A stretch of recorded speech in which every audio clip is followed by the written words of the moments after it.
Hi guys, good morning. So we're back again to our video tutorial sa topic natin for today.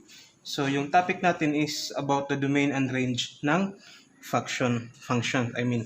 So ang gagawin natin dito is i-solve natin kung paano kunin si domain tapos si range. So by the definition on the book, so si domain is dinefine siya na set lang siya ng all values that the variable x can take. Also, si range din, set of all values that the variables y or variable f of x, kasi si y tapos si f of x, the same lang naman yan, can take. So, without further ado, so let's have the example number 1 para mas maintindihan kagad natin.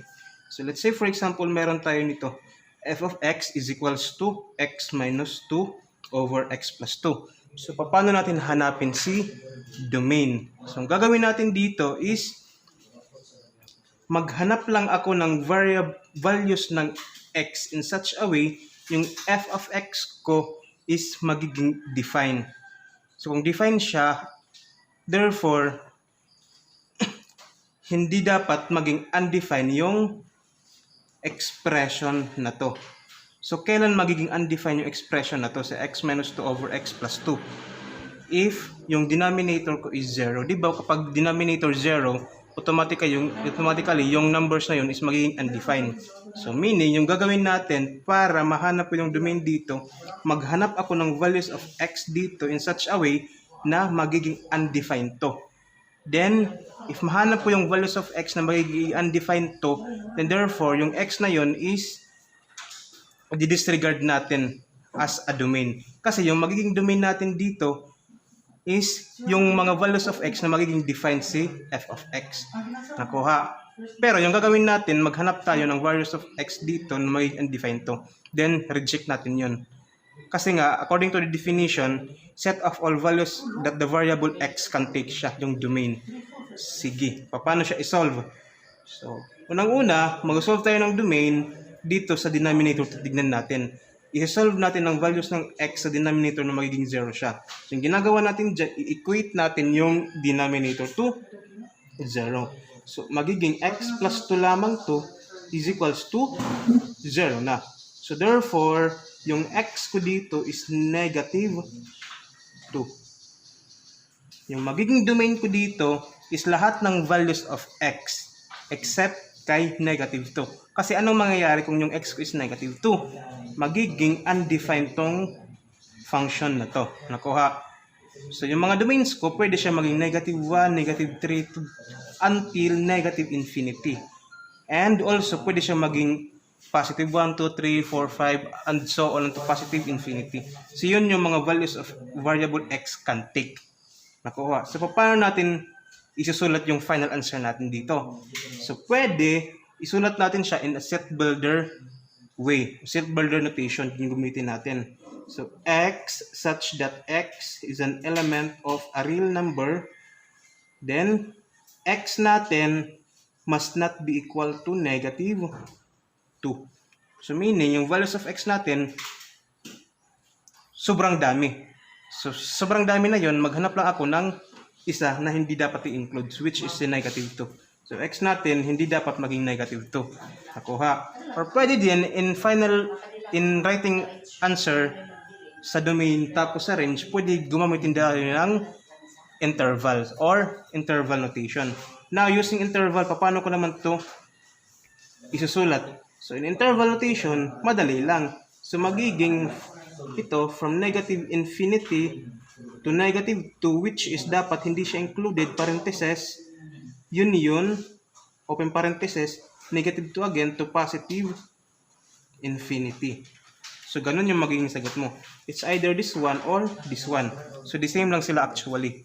So, again guys, paano nga pala basahin to? So, this one is binabasa ng x such that x is an element of a real number wherein x must not be equal to negative 2. So, we're done with the domain. So, magiging domain to, yan. Pwede din to. This way. Now, how are we going to find naman the range? So, in our example here, let's copy muna ha. So, in our example, so f of x is equals to x minus 2 over x plus 2.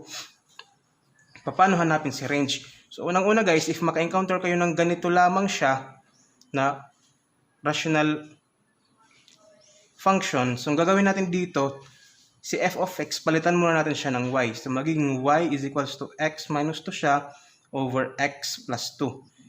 Next, since si finding the range, yung ginagawa natin dito, you solve y in terms of x. In finding the range naman, dapat mag-solve tayo ng x in terms of y. So, paano yun, sir? So, dapat yung x natin is nandito sa kabila is equals to something equals to y.